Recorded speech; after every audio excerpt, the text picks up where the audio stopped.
নমস্কাৰ Assam direct recruitment third and fourth গ্ৰেডৰ আবেদন প্ৰক্ৰিয়া ইতিমধ্যে সামৰণি পৰিছে ইতিমধ্যে আপোনালোকে জ্ঞাত যদি আপোনালোকে আবেদন কৰোঁতে কিবা সৰু সৰু ভুল কৰিছিল সেইখিনি পুনৰ শুদ্ধ বা কাৰেকশ্যন কেনেকৈ কৰিব ইতিমধ্যে তাৰ ওপৰত আমাৰ হাতত নটিফিকেশ্যন আহি পৰিছে গতিকে মনত ৰাখিব যদি আপোনালোকৰ কিবা কিবি সৰু ভুল আছিল কেনেকৈ আপুনি শুদ্ধ কৰিব পাৰিব এটো যে ইনফৰমেশ্যন দিব বিচাৰিছোঁ গতিকে চাওঁ হওক বিতং ভিডিঅ' ইতিমধ্যে নটিছখনত স্পষ্টকৈ জনোৱা হৈছে এনেদৰে কোৱা হৈছে হু have a made mistake during filling up their online application forms that edit option will be provided from 11 AM of 5th January 2024 to 18 January 2024 যদি আপোনালোকে ভুল কৰিছিল শুদ্ধ কৰিবলৈ গুৰুত্বপূৰ্ণ ডেটাৰ কথা উল্লেখ কৰিছে কাৰেকশ্যন কৰিবলৈ জনোৱা হৈছে এনেদৰে আপোনালোকৰ 5 জানুৱাৰী 2024 11 বজাৰ পৰা আপোনালোকে 18 জানুৱাৰী 2024 ভিতৰত আপোনালোকে কাৰেকশ্যন কৰিব পাৰিব বা শুদ্ধ কৰিব পাৰিব আৰু কেনেকৈ কৰিব স্পষ্টকৈ জনোৱা হৈছে কি কৰিব লাগিব কোৱা হৈছে দি ক্যান্ডিডেটছ হু desire to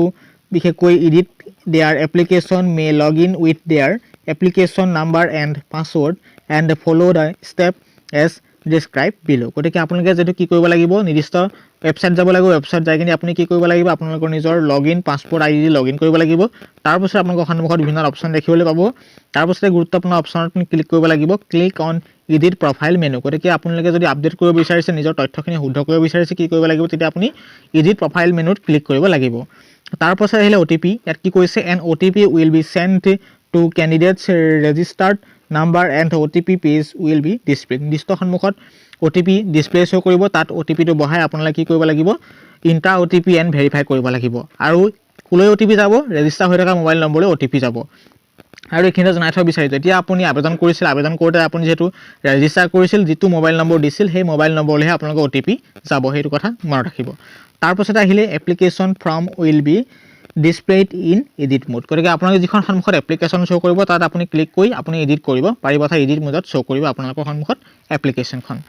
তাৰ পাছত আহিলে two edit candidates name and employment registration ID instead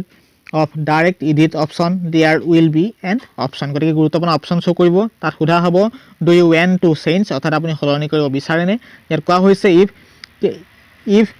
check yes গতিকে আপুনি yes বটনত ক্লিক কৰিব লাগিব যদি বিচাৰে then you text box will be displayed where candidate can enter their correct name or employment registration ID responsibility হেতু কথা মনত ৰাখিব আৰু এটা কথা উল্লেখ কৰিছে this new value will be saved as request change but old values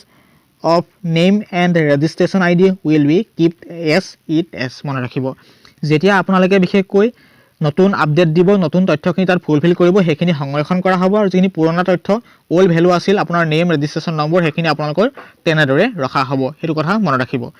তাৰ পিছতে উল্লেখ কৰিছে there will not be any option to change candidates registration mobile number photograph and signature all other information can be edited including professional appointment under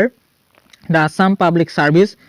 এটো কথা উল্লেখ কৰা হৈছে এটো কথা মনত ৰাখিব যে আপোনালোকৰ যেখিনি তথ্য আছে সিগনেচাৰ হক মোবাইল নম্বৰ হক ফটোগ্ৰাফ হেখিনি আপুনি তথ্য সলনি কৰিব নোৱাৰিব হেতু কথা মনত ৰাখিব ৰুল ৰেগুলেচনৰ মতে উল্লেখ কৰা হৈছে আমাৰ এপিএসসি আইনৰ কথা উল্লেখ কৰা হৈছে মনত ৰাখিব তাৰ পাছত আহিলে বিশেষকৈ আমাৰ after completion of edit candidate need to click on update button গতিকে আপোনালোকে যেতিয়া শুদ্ধ কৰিব শুদ্ধ কৰাৰ পাছত আপুনি কি কৰিব লাগিব ক্লিক অন আপডেট বটনত ক্লিক কৰিব লাগিব এই page will be displayed where the candidate can take print out of their application form আপুনি হেকত কি কৰিব আপুনি নিজৰ এপ্লিকেশন প্ৰিন্ট আউট কৰিব আৰু লক দা প্ৰফাইল হ'ব হেকত লক হৈ যাব প্ৰফাইলখন আৰু এই পাছত কিবা কৰিব পাৰিব নেকি হেতু কথা জনা হৈছে পাছত কি কৈছে after looking profile candidate cannot make any changes in application form যেতিয়া প্ৰফাইল লক হৈ যাব লক হৈ যাৰ পাছত আপুনি কোনো ধৰণৰ পুনৰ হাল হলনি কৰিব নোৱাৰিব এই কথা জনা হৈছে নটিছত এই কথা জনা হৈছে নোটত candidates who do not want to change any information are not required to do anything গতিকে আপুনি পুনৰবাৰ এখিনি কেতিয়াও হলনি কৰিব নোৱাৰিব অৱহেকত এখিনি সিগনেচাৰ মাৰিছে ইটো আসলে ইনফৰমেশন জানাব বিচাৰিলো যদি আপোনাৰ কিবা সৰু সৰু ভুল আছিল ভুল থকাখিনি পুনৰ শুদ্ধ কৰিব পাৰিব অন্তিম তাৰিখ হৈছে 11 AM of 5 জানুৱাৰী 2024 পৰা 18 জানুৱাৰী 2024 মনত ৰাখিব ভিডিঅ প্লিজ বন্ধুসকলে শেয়াৰ কৰিব সেই সকল বন্ধুবৰ্গলৈ যিখিনিয়ে বিশেষ কিবা কিবি সৰু সৰু ভুল কৰিছিল ইয়াৰ যোগেৰে শুদ্ধ কৰিব পাৰিব ধন্যবাদ